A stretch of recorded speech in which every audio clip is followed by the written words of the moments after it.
FIT 원장 유일하시고요. 일단 실파를 조금만 볼게요. 올해는 입시에서 좀 이따 이제 분석에 관련된 거는 저희 장세혁 원장님하고 이제 저희 영재고 박기욱 팀장이 이제 나눠서 진행을 해드릴 거고, 아마 올해 실제로 화두는 대부분 다 사실 서울 이외 나머지 학교들은 난이도가 실제로 낮다고 평가하기 힘든 형태로 진행이 됐고, 제일 포인트가 사실 서울이 되긴 했어요. 근데 이제 시험이 출제된 형태가 어떻다라는 거를 사실 보신 분들도 아마 뭐야 이거 이런 상태가 될 수밖에 없는 상황이라고 판단이 돼요.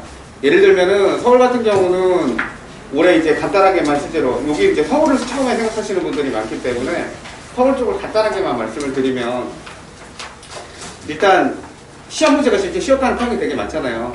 근데 쉬웠다는 평은 내년을 사실은 어느 정도 염두에 둔 것 같아요. 내년은 아무래도 2차 지필이 없어질 가능성이 되게 높거든요.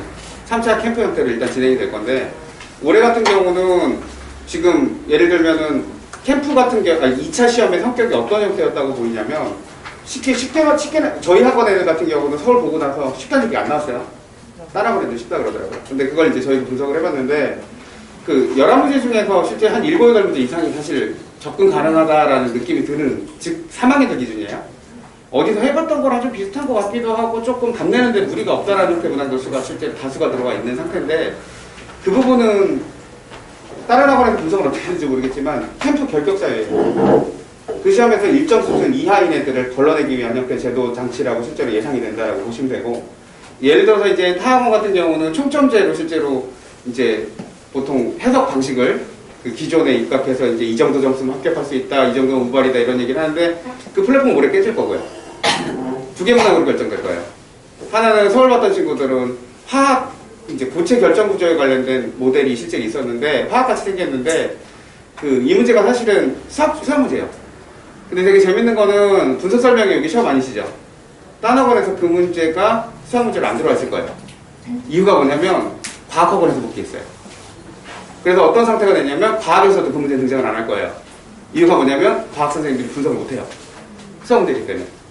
그래서 작년 같은 경우도 우선 선발 변별 요소의 문항이 한두 문항 정도가 실제로 시험 결정을 했거든요. 우선 선발 결정을 한 문항들이 존재했는데, 올해도 그런 요소로 작동되는 문제가 한 2문제 정도가 있는데, 장세혁 원장님과 좀 이따 문제 보여드리면서 자세하게 말씀을 드릴 거고, 나머지 문항 같은 경우는 어쨌든 전체적인 난이도가 실제로 하락이긴 하나, 이게 서류 1차 전형을 통과했던 애들이 전국에서 모이는 거지 영역평가를 통해서 실제로 통과한 게 아니잖아요.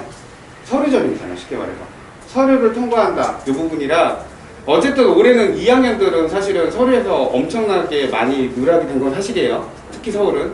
서울만이 아니에요. 다른 학교들도 누락이 많이 됐는데, 이제 그 특징, 우선 서울만 간단하게 말씀을 드리면, 서울 같은 경우는 교사의 적극 추천이 있었냐 없었냐에 대한 요소가 제일 컸을 거다라고 예상이 돼요.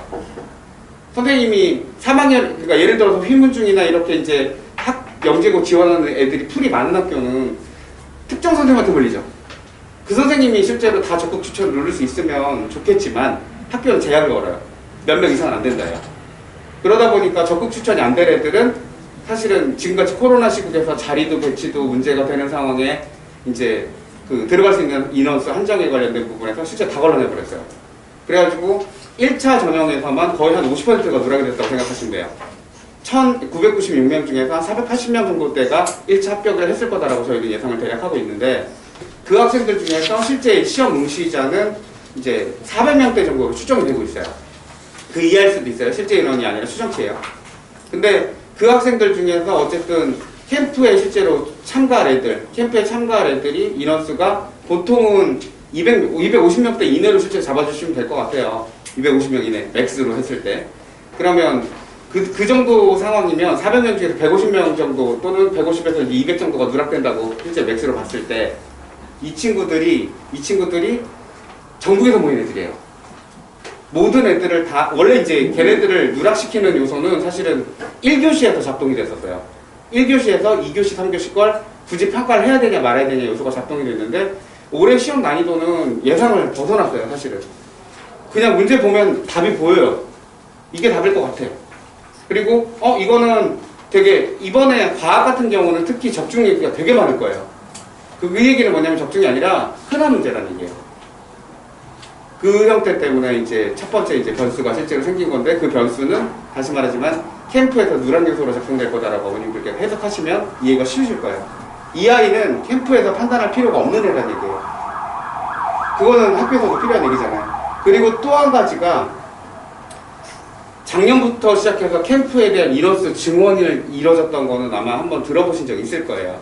왜냐하면 캠프에서 학생을 뽑았을 때에 대한 신뢰도가 높다는 거를 공공연하게 학교들이 다 인정하고 있어요. 1차로 경기가 그걸 강화했었고요. 서울이 실제로 따라가고 있는 추세고, 세종은 원래 강하죠. 인천도 강하고.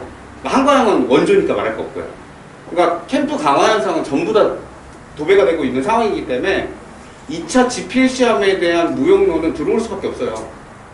2차 지필시험의 목적은 결국엔 어떻게 될 수밖에 없냐면 결격사유 대상자 판별하는 시험이 될 거라는 거.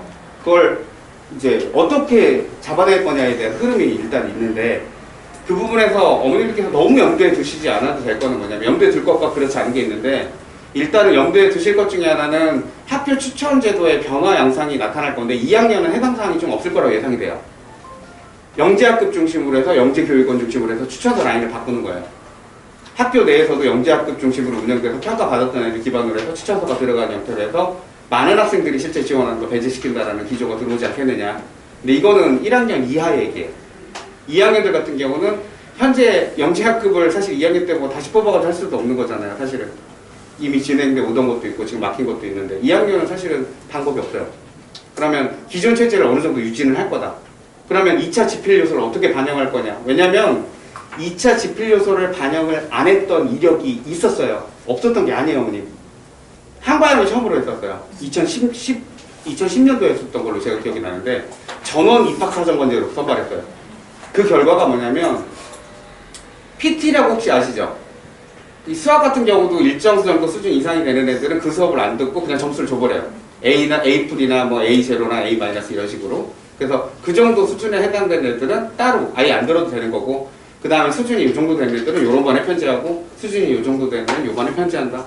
요런 식의 이제 그림 플랫폼을 짰는데, 그때 시험 3번 봤어요. 한 번 해서, 그러니까 하얀 병주랑 2번 봤는데 또 3번 봐서 실제로 편지. 이래고 나서 머리가 터지니까 그 다음에 다시 GP를 부활시켰어요. 그게 첫 번째 이력이고요. 그 다음 두 번째는 서울과거예요. 미래융합인재전형이라는 게 있었어요. 그때 일반적으로 시험 보는 형태를 진행했던 친구들도 있고, 미래전형이라는 거는 이제 입사과제 중심으로 실제로 뽑았던 이력이라고 생각하시면 되는데, 걔네가 허당이 많았어요. 학교가 만족스럽지 못했던 상황이죠. 폐지했어요, 바로. 그 다음에 폐지했어요. 그러니까 그런 시행착오들이 있는 상태에서 내년 입시를 어떻게 끌고 갈 거냐를 올해 실험때에 세울 수 있는 상황이죠. 특히 이제 교육부의 말을 상대적으로 잘 듣는 서울과거 같은 경우는 그런 기조가 조금 있을 수가 있는데, 어쨌든 그 부분에서 올해 포인트를 줄 거는 캠프 때 포인트를 줄 거다라고 예상이 돼요. 그리고 2차 때도 사실은 우선 선발이 있기 때문에 올해 시험을 아무리 실제로 문제 분석을 하면서 봐도 우선 선발에 대한 요소가 작동될 수 있는 기제를 이 난이도는 불가능하다는 판정이 들더라고, 나머지 문제들은. 근데 2개가 딱 걸리는데, 하나는 실제 학생들도 수학 되게 잘하는 친구들도 이 문제가 과학인지 수학인지 구분이 안 가는 상태가 됐어요. 그래서 손을 못 댄 상황이 있었는데, 시험 보신 분들은 화학 문제 중에서 고체 결정 문제에 대해서 물어보시면 돼요, 자제분한테. 너 어떻게 답했니? 했을 때 그게 수학 문제예요. 수학적인 접근을 했다 그러면 어드밴티지가 약간 있는 거죠. 그 두 번째는 이제 하나는 시계 문제라는 걸 좀 이따 보시게 될 건데, 시계 문제도 그거는 이제 사실 수학 문제 같이 좀 생겼기 때문에 복원된 학원들이 있어요. 그래서 이 2개 문제가 실제로 대충 우선 선발 문제로 결정될 거다는데, 어머니들이 영재고 입시 보실 때 조심할 거는 몇 점 맞았다라고 해석하시면 안 돼요. 주관평가예요. 어머님 예를 들어서 글쓰기 있을 때, 사실 글쓰기 영문과 교수님 계셔도 상관없어요. 글쓰기 딱 했을 때 이거 몇 점이에요? 라고 하면 얘기할 수 있나요? 불가능해요.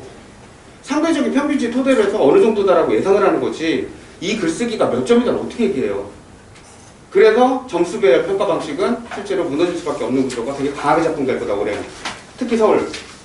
어느 영재학교나 마찬가지예요.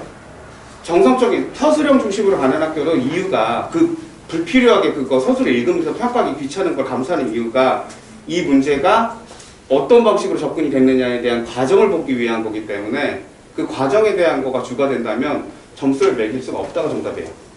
상대적이에요. 일반적으로 이렇게 접근을 했는데 얘는 이렇게 됐어. 그럼 얘는 만점이 될 수도 있는 거죠. 예를 들어. 근데 그걸 만점 줄 거냐, 80점 줄 거냐, 70점 줄 거냐를 저희가 어떻게 알아요? 기준치를 공개를 안 했는데, 스탠다드를 공개를 안 했잖아요. 그죠? 그래서 어머님들한테 공통적으로 말씀드리고 싶은 건 뭐냐면, 이게 사실 영재학교 컨셉을 좀 이해를 하셔야 된다는 거. 그러니까 예를 들어서 K부 1차든 아니면은 저기 그 선행을 하는 과정에서든 점수가 몇 점인데 예전에 몇 점인데 지금 몇 점이야. 그럼 우리 애가 어떤 문제점이 있는 거 아니야? 이런 방식으로 해석하는 게 익숙하시죠? 기하 점수가 높냐? 조합 점수가 높냐? 그럼 제가 드리는 질문이 이거예요. 영재고 관점에서 드리는 질문은 어떤 친구가 있어요? K부 1차 준비한다고 할게요. 90점 맞았어요. 기하를. 그 다음 시험에 70점 맞았어요. 그 다음에 50점 맞았는데 다시 또 90점 맞았어요. 얘 왜 문제가 뭐예요? 어떻게 알아요? 그러니까 사실 팀 수업 하시죠. 해석이 안 되니까 선생님한테 물어보면 뭐라 그래요? 최악의 경우에 대해서 예를 들어서 바이오리듬 얘기를 하죠. 이거를 납득을 하시더라고요. 좀 환장하겠더라고요. 아니 무슨 바이오리듬이야. 뇌가 바이오리듬에 따라서 작동되는 방식이 좀 다른 건 일부 있지만 서술해서 이게 작동될 수가 없죠 사실은. 그러니까 문제점이라는 게 정확히 진단이 되냐라는 건 과정 중심 평가에서만 나타나요. 이 과정에서 이렇게 풀이가 실제로 들어오는데 이 형태가 접근도가 낮았기 때문에 이 영역에서 실제 예를 들어서 내용상의 이해도는 충분하나 사고 영역에 대해서 실제로 확장 범주가 적다. 사고력이 좀 약하다. 이런 형태의 실제로 해석이 들어온다든가 최소한 그러니까 일반적으로 제시하는 건 각 영역 중에서 그렇게 이제 표준화되는 거잖아요. 사실은 KMO는 영역 중에서 어디고 어떤 형태 내용을 어떻게 달아야 되고 교재도 있잖아요. 학원마다 다.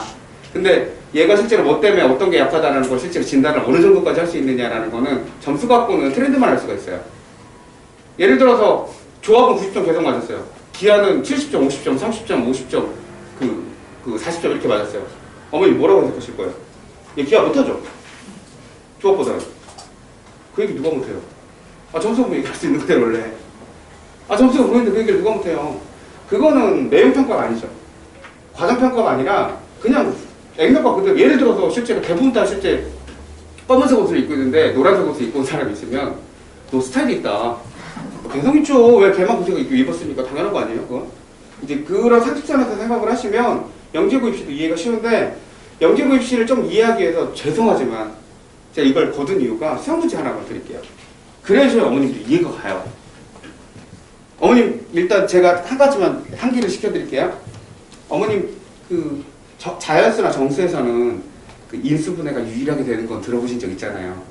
나누다 보면 더 이상 실제로 못 나눈 데가 존재하고 실제로 그 곱으로 표현돼서 막 그 의미가 뭐 도대체 무슨 의미가 있을지 모르는 그런 얘기들 하잖아요. 뭐 별로 어려운 얘기 같진 않은데 그죠?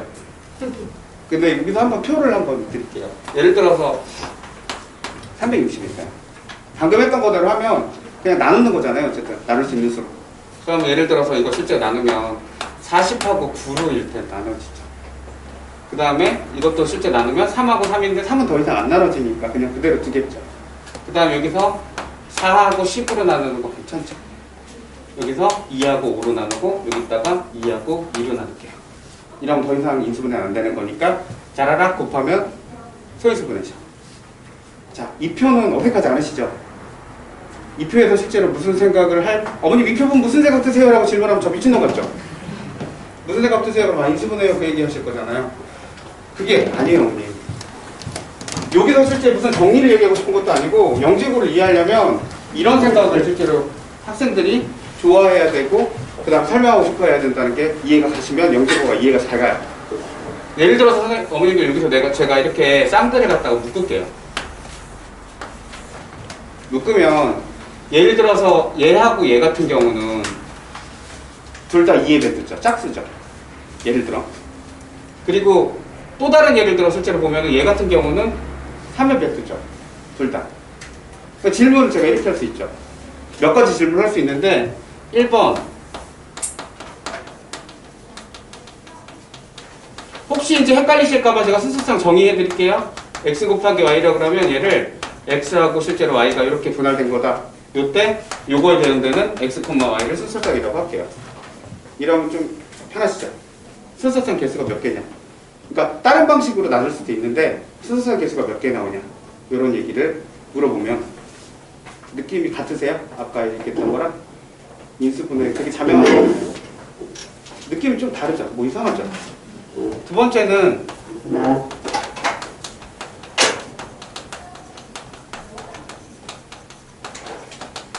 XY가 짝수인 X, Y 순서상 개수가 몇 개냐?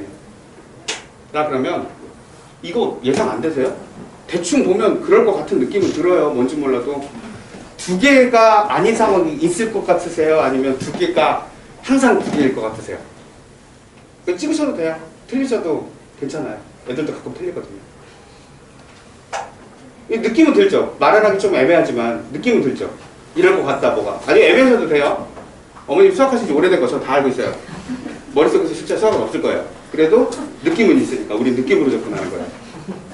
자, 그 다음 세 번째는 XY가 3의 배제곱 인 X, Y의 개수 뭐 이렇게 얘기할 수 있는데 제가 여기다가 숫자가 3600이 너무 작으니까 뭐 1억 3238 같은 형태로 실제로 숫자를 절로 크게 이제 엄청나게 크게 바꾼 다음에 똑같은 질문을 한다 그랬을 때 과연 대답할 수 있을까라는 느낌을 진짜 느끼신다면 조금 재밌는데 부담이 되시죠?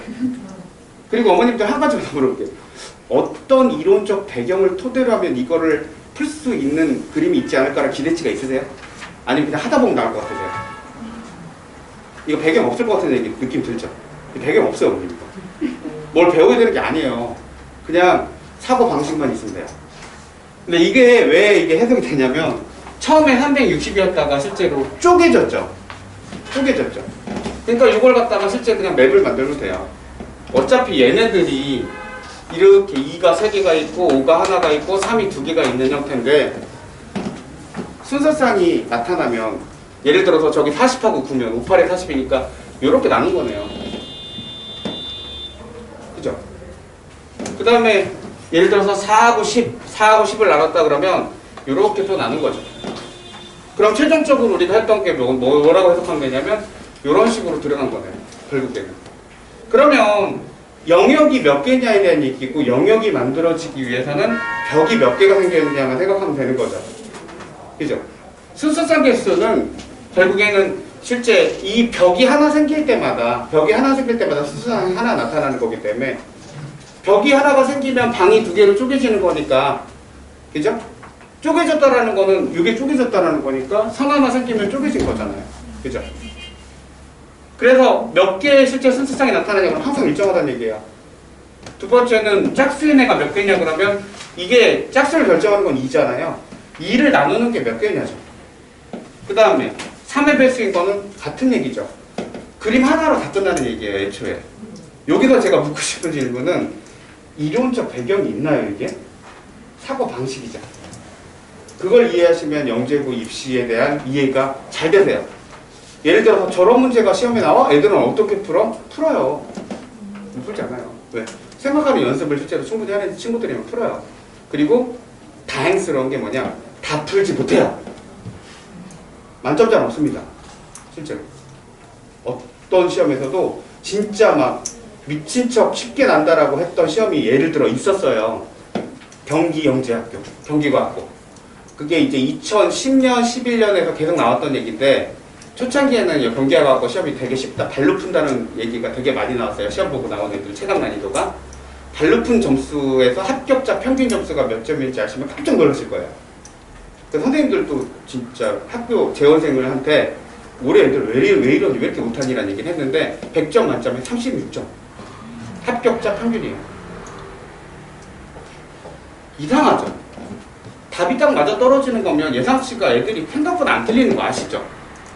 밀렸었다라든지 아니면 정확도가 좀 떨어지는 개인적인 개성을 갖고 있는 친구들이 예상했던 게 아닌 형태 상황은 몇 번 있었지만 그래도 얼추 맞았었는데 발로 풀었는데 실제 점수가 평균 점수가 합격자 평균이 36점이다. 이유는 뭘 것 같으세요? 발로 풀어서 그래요. 진짜로 발로 풀어서 그렇죠. 그러니까 풀이를 상대방 의도에 맞지 않게 던지는 형태를 통해서 평가를 자기 자신이 알아서 해버린 거예요. 학교가 해야 되는 평가를. 그래서 학생들 입장에서는 자기 중심으로 발로 풀었어요 라는 얘기를 한 거고 그걸 믿어버린 시장은 사실은 예상치 못한 결과들이 막 나타난 상황이 발생을 하기도 하는 거고 그래서 결론적으로 제일 중요한 게 뭐냐 그러면 정성이라고 불러요. 이런 걸 정성. 어떤 형태의 사고를 통해서 결과를 만들어내는 능력. 그래서 공부를 열심히 한다라는 그림이라는 게 줄 수 있는 무력감. 어머님들 예를 들어서 자제분이 보드케 뭐 금상 받았고 막 실제 난리고 막 주변에서 너 얘 영재야 했는데 서울 갖고 실제 탈락해보세요. 무슨 느낌 드나? 대한민국 교육제도는 썩었어. 진짜 썩었을까요? 방식이 달라서요. 그러니까 방식에 대한 이해가 없으면 현상을 해석을 잘 못할 수밖에 없다라는 거를 좀 이해해 주시면 영재고 맥락을 전체적으로 이해하기가 상당히 쉽다라는 거. 그 부분은 꼭 말씀을 드리고 싶어요. 어느 학원 가더라도 이제 어떻게 관리가 되고 우리 아이가 실제로 어떻게 그러니까 잘한다는 얘기는 두 가지 맥락으로 생각하셔야 돼요. 영재고는 첫 번째 맥락은 애들 수준이 상대적으로 조금 준비가 덜 된 친구들이 가는 학교가 있고 조금 더 준비된 친구가 가는 학교가 있잖아요. 그러면 단답형 문항들이 있어요. 중등 그 기반의 문항들. 이 문항의 안정성이 높으냐 낮으냐가 서술형보다 더 중요한 그 역할을 하는 학교가 있고요. 지원의 성향 때문에 그래요. 그 학교도 문제가 쉽진 않아요. 일부 좀 이렇게 그 트렌디한 문제를 내는 학교도 있지만 극소수고요.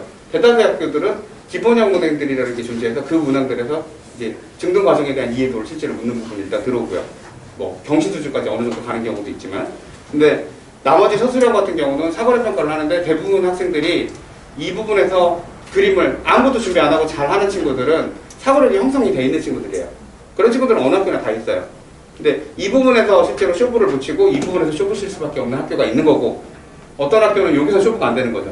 이 정도 기본기 다 갖고 있는 애들이 평균적으로 좀 더 높기 때문에 서술형에서 쇼부 치는 학교가 있는 거고, 요 큰 틀로 이해하시면 되고, 그 평가 방식이 뭐냐라는 건 이 모델 좀 이해 가시나요? 이렇게 이해하시면 돼요. 그래서 많이 배우면 우리 애가 잘하지 않아요, 어머님. 상대평가니까 실제로 합격할 수 있을 가능성이 좀 높아질 수는 있겠지만 그 시험에서 유리하진 않아요. 본질적으로 유리하진 않아요. 그 시험 문제는 실제로 원래 뭐가 나올지 모르는 게 그 시험의 존재이기 때문에, 그러니까 이것저것 많이 시키다 보면 어떻게든 되겠지라는 거는 아마 계속해서 예상치를 벗어나는 환경으로 갈 거다라는 게 시험 문제 특성상 저도 예상하는 바예요. 그러니까 어떻게 사고할 것이냐, 이 부분에 초점을 맞춰야 된다는 거 큰 틀 말씀드릴게요. 이해 다 가시죠, 어머님? 이거 기반으로 모든 걸 이해해 주시면 돼요. 지금부터 이제 간단하게 제가 말씀을 드릴게요. 불 좀 꺼주시면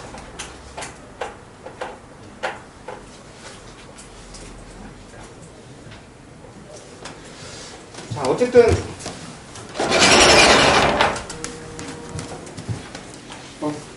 분석에 관련된 거가 아마 2학년들은 제 생각엔 그래요. 사실 문제 갔을 때 궁금하시긴 하죠. 궁금하시긴 한데 제일 중요한 거는 어떤 방식으로 뭘 준비해야 되고 실제로 어떤 걸 유의해야 되냐, 이게 더 포인트인 것 같아서 전 그 말씀을 드릴 거고, 좀 이따가 이제 분석은 들어가 주실 거고요. 저희 이제 순서는 뭐 간단하게 뭐 강사진 소개랑 그다음 저희 강점, 아까 이제 했던 거 기반으로 해석하시면 될 거고, 뭐 일반적인 실적이라든지 이제 분석, 이런 순서로 일단 진행을 할 거고요. 이제 저희 장세혁 원장님이 좀 이따 서울 경기 한국어를 분석을 해주실 거고, 그 다음에 좀 이따가 등장하시는 이제 저희 영재고 팀장으로 역할하고 계신 박경수 선생님께서 그 이하 학교들에 대한 분석을 진행을 해주실 거예요. 어쨌든 저희는 지금 현재 뭐 창의 쪽 같은 경우는 뭐 실제 지금 현재 대부분 재원생들은 알고 있지만 저기 영재고반 들어간 선생님 총 4분이 계세요. 메인으로 들어가시는 분들 4분이 계시고, 이분들이 어쨌든 퀘스트라는 형태를 통해서, 창의석도 있지만 퀘스트라는 걸 통해서 학생들하고 이제 영재고에서 실제로 유리한 형태 그림을 짜주는 역할들을 하고 메인으로 역할을 하시고요. 자, 그래서 이제 저희 선생님들은 사실은 저희 그 영재고반 운영하는 선생님들이 사실은 저희 넷이 다는 아니에요. 그래서 예를 들어서 저희 이제 뭐 박헌 선생님이라든지 뭐 김태환 선생님이라든지 이런 분들도 사실은 이제 필요에 따라서 일부 이제 맡아서 진행을 하시는 그런 그림이 되고 있고요. 우선은 이제 첫 번째가 사실은 그렇더라고요. 그러니까 이제 시험에 물론 이제 올해 시험 봤으니까 합격할 거냐 말 거냐도 사실 중요한 얘기지만 2학년 이하의 입장에서는 어떤 방식의 학습을 해야 되냐가 되게 중요한 것 같아요. 근데 첫 번째는 닫혀 있으면 안 돼요. 사고가. 예를 들어서 제가 실제로 칠판에다가 빼곡히 적어놓고 보통 거 열심히 받아쓰고 그 다음에 끝나고 나면 자기 혼자서 열심히 공부하는 환경이 어머님들 어떻게 생각하세요? 기특하세요? 바람직해요? 실제 영재고를 실제로 목표하는 친구들이면 조금 그 그림은 좀 자유롭지 못해서 한계가 발생을 해요. 보통 실제 친구들 중에서 영재고 쪽에서 그림을 생각보다 이제 좀 예를 들어서 올해 같은 경우에 저희는 2학년 합격률이 좀 좋은 편이에요. 상대적으로 다른 학원보다. 그러니까 저희가 서울과학고 2학년 지원율이 한 23명 지원을 했는데 그 중에서 이제 저희 같은 경우 한 7명 정도가 합격을 했어요. 서울과학고에. 근데 재밌는 건 뭐냐면 얘네 자소서를 제가 다 봤거든요. 자소서 봤고 그 다음에 걔네 이력은 제가 가르쳤으니까 알고 이상하게도 실제 튀는 애들만 다 뽑았어요. 이런 애면은 실제로 뽑을 만한데 라는 애를 다 뽑아냈어요. 그래서 사실은 자소서에 대한 부분을 생각하게 되더라고요. 근데 그래서 사실 얘기할 수밖에 없는 게 걔네들이 그 장점이 뭐냐 그러면 질문을 많이 해요. 그러니까 잘하니까 그렇겠지만 단어 쓰시면 안 돼요. 그 중에 일부 학생은 실제 여기는 이제 그 자제분 학부모님도 계신데 책을 엄청나게 많이 읽더라고요. 그리고 그거에 대해서 자기 생각을 개진하는 거 한번 독서에 관련된 얘기를 진행하는데 말하려고 깜짝 놀랐어요. 하도 머릿속에서 정리가 잘 돼 있다가. 그러니까 실제 수학 같은 경우는 같은 논조로 접근하더라. 근데 이제 문제는 뭐냐면 학원 분위기예요, 사실은. 선생님이 진도에 급급하고 그 다음에 진도에서 포함된 문제들에서 답을 상대방한테 알려주는 거에 급급한 형태가 되면 질문을 받을 만한 심리적 여력이 없고 그 다음 두 번째는 강사가 진짜 질문을 받을 만한 역량이 되느냐의 문제가 있고 그래서 그런 두 가지 문제가 해결이 돼야 이제 사고 가능성에 대한 부분으로 수업이 연결되게 돼 있어요.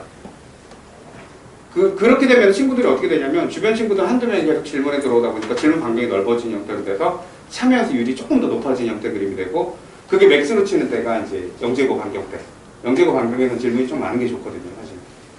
그래서 이제 첫 번째는 이런 형태의 특징을 갖고 있는 거다라는 거고 당연히 그러다 보니까 소통 중심이 될 수밖에 없는 거고 그리고 과정 중심이 될 수밖에 없는 게 질문은 과정에서 나오지 답으로 나오지 않아요. 선생님 이게 답인가요? 라고 하면 저희하고 욕먹어요. 뇌가 없는 거니? 그러니까 답은 사실은 시험 볼 때 맞추면 되는 거고 과정에 대한 게 사실은 어떤 문제가 있는지에 대한 질문은 대부분 다 이 과정에서 이렇게 되는 거는 이런 방식도 가능하지 않을까요? 되게 좋은 질문이죠. 평가받고 싶은 거니까. 사실 이 과정에서 이 과정 넘어가는 게 실제로 좀 애매한데 어떤 건가요? 그다음 이거랑 관련된 문제 더 주실 수 있나요? 되게 적극적이죠. 이런 형태가 실제로 되려면 자기가 경험치상으로 뭔가 뚫어본 게 있는 게 좋죠.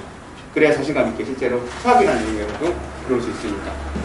그 다음 두 번째는 이제 교재 구성상의 특징인데 이거는 저희 학원 쪽이 좀 많이 강해요. 그러니까 그런 예를 들어서 학생들이 이걸 알아야 된다라는 얘기가 실제 있을 때 그 뭐냐면 그 생각을 어떻게 이끌어낼 수 있느냐에 대한 흐름을 실제로 만드는 형태로 교재 구성이 이제 아웃풋이 계속해서 실제로 나오고 있는 상태고 현재 이제 예를 들어서 오비드 특강이라든가 아니면은 이제 돈 교재에서도 이제 뭐 기하 조합 중심으로 해서 그 교재가 실제 구성이 되어 있는 상태고 그다음에 이제 정수 같은 경우도 그렇고 지금 현재 계속 이제 각 영역별로 업그레이드가 계속 이루어지고 있는 상태라 어머님들께서는 보통은 이 두 번째 걸 좀 보셔야 되는데 세분화된 교재 구성이라는 게 뭐냐면 예를 들어 제가 전 세계에 있는 문제들을 전부 다 모아놓고 이만큼 두꺼운 책을 만들었어요. 그래서 그걸 또 나눠서 1권, 2권, 3권, 4권 만들어놨어요. 어머님들은 보통은 수학에 대해서 관심이 별로 많지 않으신데 사실 애 때문에 관심을 가졌지만 경시는 애매하죠. 장벽이죠. 뭐 하자는 거니 싶은 걸 이해하는 분들은 대부분 다 수학과 출신 어머님들이세요. 그나마. 근데 수학과 출신 어머님들도 영재고 쪽 오면 멘탈이 붕괴되세요. 뭐 하자는 거지? 왜냐면 자기는 뭐 예를 들어서 삼각함수 계열로 실제로 풀었던 문제가 있는데 그 문제를 중등으로 풀라고 냈는데 이건 삼각함수 문제 아닌가요? 라는 식의 접근 방식을 얘기하는 건 본인의 이력을 담아서 말씀하시는 거고 영재고는 중등으로 실제 접근하게 돼 있거든요. 근데 어색하신 거죠. 예를 들어. 그러면 결국에는 세분화된 구성이 왜 필요하냐면 그 과정에 이를 때까지 어떤 단계를 거쳐서 실제로 생각을 해야 될 거냐. 그러면 큰 틀에서는 예를 들어서 계산 중심에서 기본기를 갖추는 정량적인 얘기들이 있어야 되고요. 두 번째는 정성적인 얘기가 필요하겠죠. 사고방식을 다루는 얘기.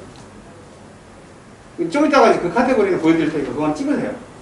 사실 다 초등학교 때 배웠던 건데 애들은 초등학교 때 배웠던 걸 잘 못 써요. 그게 사실은 문제라는 거죠. 그래서 이런 특징을 갖고 있는데 우선은 이제 학생들이 사실은 그 언어에 대해 가장 중요한 항목 중에 하나는 이제 당연히 다양한 방식으로 생각하는 거죠. 연결을 여러 가지 형태로 실제로 시킬 수 있다가 학습의 가장 기본 덕목이니까. 그래서 어머님들 중등 심화 시키시잖아요. 중등 심화가 중등 기하나 대수가 약해서 시키시는 건 아니죠. 더 잘하게 하려는 거잖아요. 심화를 듣는 이유가 보통은 아직 다져지지 않았으니까 좀 더 다지겠다는 의미도 있지만 좀 더 잘하게 난이도 좀 높여서 난이도 높다라는 거에 대한 개념이 뭐냐는 거죠. 연결구도가 실제로 안 했던 그림을 연결시키는 걸 얘기하는 거잖아요. 결국에 수학에서는 다양한 연결고리를 어떻게 만드느냐에서 창의성이 발생을 해요. 그래서 연결 방식을 어떻게 실제로 가질 거냐서 별거 아닌데 이 관성적으로 되게 중요한 게 문제를 바라보는 방식이에요. 보통 문제를 바라보는 방식이 문제를 보는 애들은 선생님 이거 답 얼마 아니에요? 이게 질문이 돼요. 근데 만약에 문제를 실제로 배울 대상으로 생각하는 애들은 선생님 혹시 이거 이런 방식으로도 설명될 수 있지 않나요가 나와요. 관성이죠. 이게 야 문제 이렇게 보는 거야? 지금부터 시작이야? 요이 땅 하면 그때부터 되는 거 아니죠. 했던 이력이 있어야 그렇게 하겠죠. 그럼 누군가가 계속 요구해서 가이드를 끌어줘야 되죠. 가이드. 여기서 필요한 건 선생님이 아니라 가이드예요. 선생님 역할도 해야지만 가이드 역할이 있어야 된다는 거죠. 문제로부터 배울 게 있어야 돼. 뭘 배울 수 있는데 또 다른 건 없어? 다른 방식은 없어? 그래서 이제 저희 쪽에 실제로 지원하는 친구들 중에서 뭐 영재수학이라는 학원 있나 봐요. 뭐 그런 데서 실제로 오는 친구들이 적응을 좀 잘하는 건 사실이더라고요. 저희 쪽에서 요구하는 거랑 코드가 맞나 봐요. 그래서 첫 번째는 뭐냐면 문제는 절대적으로 배울 대상으로 생각해야 된다는 거. 그러니까 내가 풀었다 끝났다가 아니라는 거죠.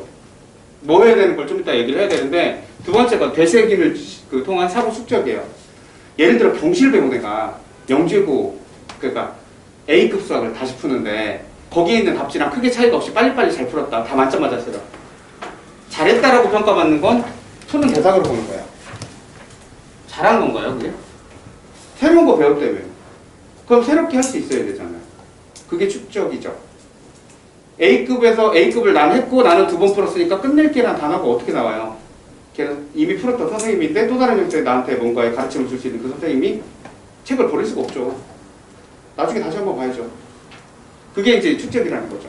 이런 축적을 사실은 커리큘럼상에서 어느 정도 탑재해야 된다는 게 저희 기본 골조예요.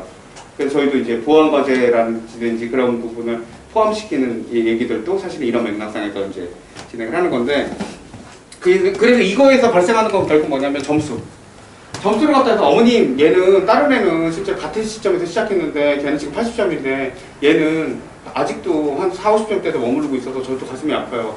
어머니 이게 분석이에요? 얘 문제가 뭐예요? 모르겠죠. 그냥 가슴만 아프죠. 그게 실제로 점수 기준으로 얘기하는 거예요. 그걸 저희는 사실 좀 극단적인 표현을 써요. 브레인이 없다.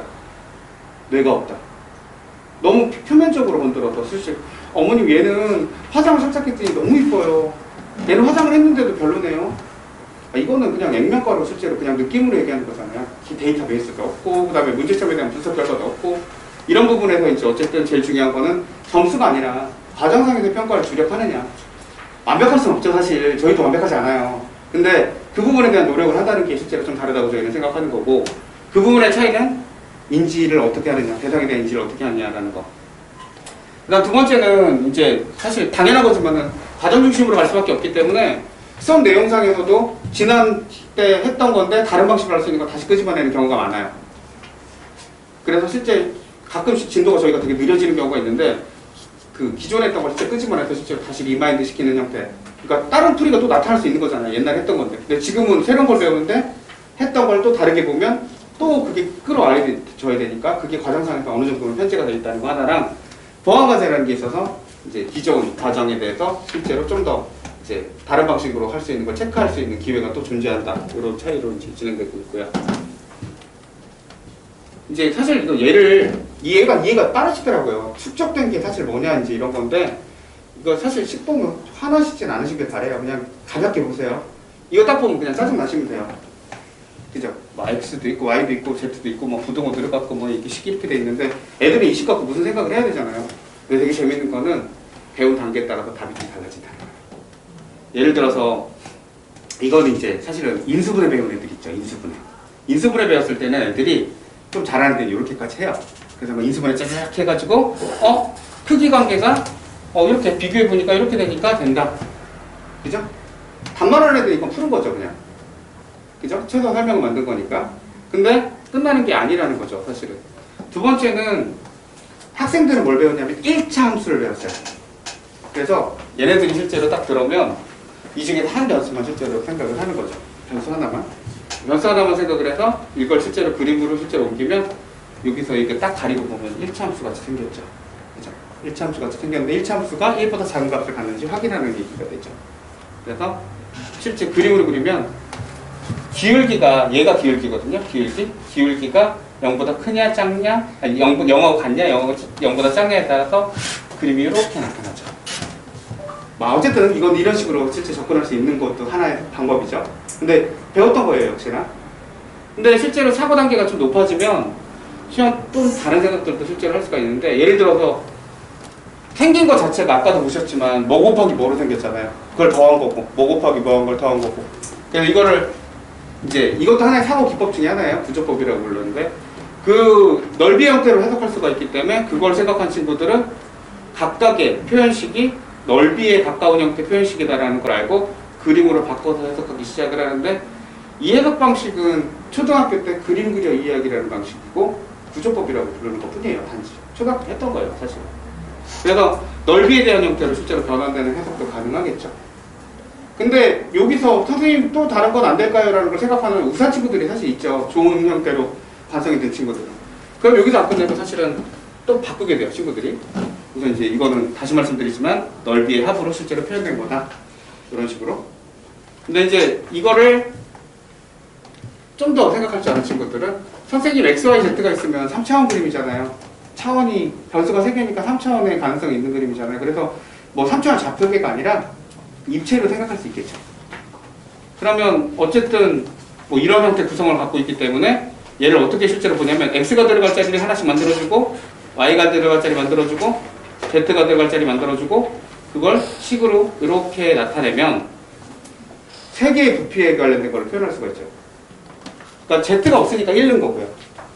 X가 없으니까 1는 거고, 그 다음에 이제 각각의 없는 자리에 일단 1을 집어넣고 표현한 건데, 이렇게 만약 표현하게 되면 이게 그림으로 나타나요. 요 식이. 얘가 이렇게 들어오고요. 얘가 이렇게 들어오고, 얘가 이렇게 들어오는데, 원래 있는 도형은 정육면체죠. 근데 실제 이거 보면 좀 창의적이라는 느낌이 좀 들죠. 그죠? 근데 이제 이런 거를 이제 생각하기 좋아하는 친구들은 다른 방법이 생기면 다른 데다 그걸 적용하는 형태 확장성이라는 게 계속 생겨요. 그러니까 포인트는 뭐냐면 저희가 이제 특히 이제 제가 맞는 파트는 어떤 거냐면 재밌게 만들어주는 거예요. 저희는 잘하게 만들어주는 사람들도 있고 재밌게 만들어주는 사람도 있는데 전 재밌게 만들어주는 걸 좋아해요. 물을 먹고 싶어야 물을 먹죠. 물을 어떻게 잘 먹는지는 먹고 싶은 애한테 실제로 줘야지 그림이 나오는 거지. 먹고 싶지 않은 상태에서는 사실은 물 먹이는 방법은 의미가 없죠. 제 그 기조가 강하기 때문에 그 부분에 대한 어쨌든 역할을 제가 하는 거라고 보시면 되고, 그래서 이제 이 그림은 그냥 간단하게 생각하시면 되는데 이게 문제가 어려운 문제일수록 사실은 여러 가지 생각이 들어가니까 뭐 이 문제 풀 때 생각했던 아이디어가 여기서 이렇게 쓰이고 여기서 이렇게 쓰이고 이게 다 섞이는 형태로 그물망 구성이 돼요, 실제로.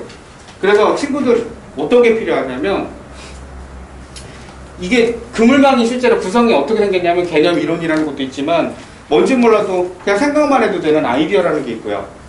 그 다음에 그 아이디어, 얘네들도 어떤 상황에서 이제 유사한 형태로 실제로 좀 변종돼서 사용되는 논리들이 또 존재해요. 그러니까 친구들이 제일 많이 해야 될 건 학습 과정에서 아무것도 모를 때는 뭐 실제로 이론을 배우는 것도 뭐 하나의 방법인 건 사실이에요. 그렇지만 친구들이 실제로 그걸 배운 상태에서 기계화되지 않게 하려면 예를 들어서 저희는 대치동에 있는 큰 학원 중에 하나인 모학원, 뭐 저도 예전에 있었지만 그런 학원에서 오는 친구들에서 공통점을 좀 많이 발견을 해요. 뭐냐면 그 학원 같은 경우는 기본 포맷이 좀 약간 백뱅이를 좀 많이 돌리는 편이에요. 시험도 복습 테스트라고 해서 배웠던 걸 그대로 돼요. 거기서 왔던 애들은 저희 학원에서 2가지 반응이 나와요. 첫 번째, 궁금했는데 그거에 대한 설명 없이 넘어갔던 부분을 짚어주는 거에서 쾌감을 느끼는 아이와, 두 번째, 쟤는 왜 지가 설명을 직접 안 해주고 자꾸 질문하니? 네가 알려주면 되잖아. 왜 자꾸 질문해? 그래 막 당황을 해요. 그걸 깨는데 실제로 몇 달 걸리는 아이들도 있고. 그게 뭐냐면 키워드라는 거예요. 키워드. 이걸 그러니까 내가 생각하고 싶은 어떤 상이 정확히 뭐고 현재 상에 인지가 돼 있니라는 걸 물을 때는 끊어서 물어보게 돼 있어요. 그 친구들은 배웠던 문제가 나오더라도 결론은 기억을 하는데 왜 그래? 라는 단어를 별로 두려워해요. 설명을 자기가 못하기 때문에. 구경해서 머릿속에 인풋은 들어갔는데 아웃풋은 못 나오고 답은 나와요. 선생님 이거 답 이거 아니에요? 그리고 되게 뿌듯해요. 아니 그래서 뭐 어쩌라고 라는 단어를 쓰면 제가 당황해요. 걔는 답만 맞으면 잘한 거라고 인정받았는데 우리 학원에서 그래서 뭐 어쩌라고. 아니 그러니까 왜 되는 거냐고. 그게 중요한 건 아니고 나 관심 없고 왜 되는 거냐고. 그러면 당황을 해요. 그러니까 딱 비교를 해보세요. 답을 맞출 수 있는 애와 이게 있을 때 어느 애가 영재고에서 유리할 거냐라는 거는 컨셉 알면 이해가 쉽게 되실 거예요. 그래서 게임을 열심히 했는데 결과가 안 나오는 애들이 나오는 거예요. 그죠? 자, 그래서 이 부분만 어머님들이 기억을 좀 해주시면 돼요. 이 부분은 한번 갖고 계시는 것도 괜찮을 것 같아요. 그래서 이제 비납적 추론, 이거는 실제 어떻게 보면 규칙성 있게 생각하기라는 초등학교 때 나왔던 배경이고, 귀류법, 그죠? 귀류법 같은 경우도 사실은 초등학교 때도 나와요. 그 다음에 그림 그려 이해하기는 구조법이라고 하고, 거꾸로 생각하기라는 건 저희 쪽에서는 백트래킹이라는 형태로 사고방식 중에 하나예요. 그 다음에 뭐 관점 바꿔 생각하기도 많이 해봤던 얘기고. 자, 그래서 뭐 요 형태 얘기들이 우리가 실제로 갖고 있는 강점이긴 한데, 사실은 좀 더 자세하게 얘기 드리면 분석이라는 걸 못하기 때문에 제가 이 부분은 좀 가까이 넘어갈게요. 그래서 어쨌든 저희가 말씀드리고 싶은 건 대부분 다 얘기한 것 같은데, 이런 거 실전이 왜 괴리되느냐도 아마 이해가 잘 되실 거예요. 이런 거 실전이 왜 괴리되냐? 아니 그걸 사고하는 방식으로 연결시키면 다른 문제 상황에서 왜 비슷한지를 비교할 수가 있는데, 비교는 온데간데없고 내용 한번 설명해주고 나서 비슷한 문제 반복시켜주고 나서 갑자기 문제 난이도가 높아지는 형태가 되면 따라가기 힘들죠. 아시고요. 그래서 일단 여기까지 제가 드릴 수 있는 말씀은 다 드린 것 같고요. 지금부터는 장관장님 지금 준비되셨나요? 분석에 관련된 거 저희 이제 장세혁원장님께서 말씀을 해주시겠습니다. 순서는 일단 장세혁 원장님 진행하시고, 그 다음에 이제 박기욱 팀장님 진행하시고, 마지막에는 어쨌든 간단하게라도 질문 혹시 있으시면 질문 받는 시간 가지면서 마무리 짓도록 하겠습니다. 감사합니다.